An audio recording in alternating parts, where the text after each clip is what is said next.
I guess all of you went to Mass today, right? Amen. Okay. What was the parable about? Just checking. Well, I have a question now. Do you keep a shovel beside you? If not, maybe it's because it's not needed. But it might come in handy today. Why? Because we need to uncover the buried talent. We might overlook this buried talent and mostly focus on the other talents of the parable. And we don't want to be associated with the third worker, the one who buried the talent. Rather, we want to be like the first two workers. But let me say that we are, or can be, all the three workers in the parable today, in different aspects and different occasions in our lives. First, we have talents that are obvious to us and which we know we easily can put to work. Second, we also know that we have less talents for other things, but yet are able to make them prosper. And third, we also have buried a talent in occasions. It would be easier if we name this talent today. Let's call this talent God's trust/love.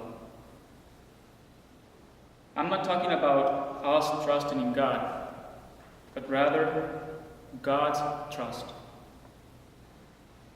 Because many times we do bury God's trust.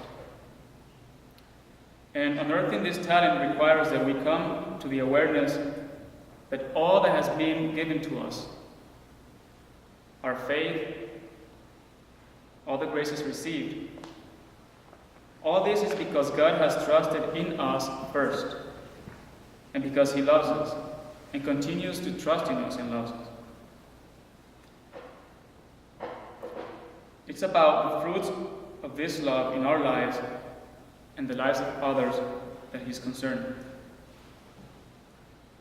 But what can happen is that we bury God's trust with our human fears, meaning that we tend to forget many times that He is willingly depending on us, in you, in me.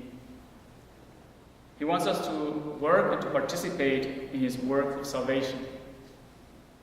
But how do we do this? How do we participate in God's work?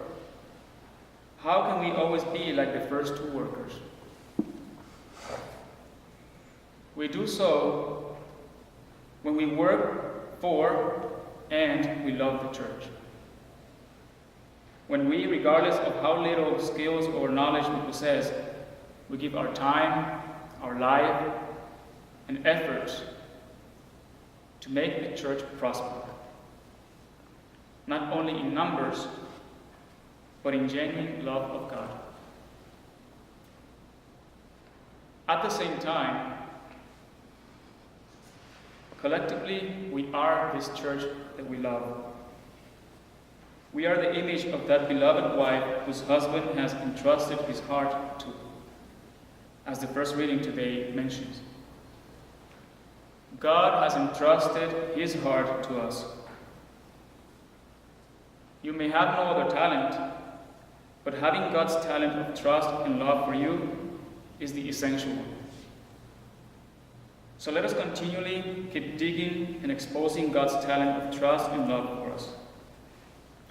Let us keep reminding ourselves that whatever talent we possess is His in the first place, and that His dependency on us is because God knows we are capable of doing what He's asking of us.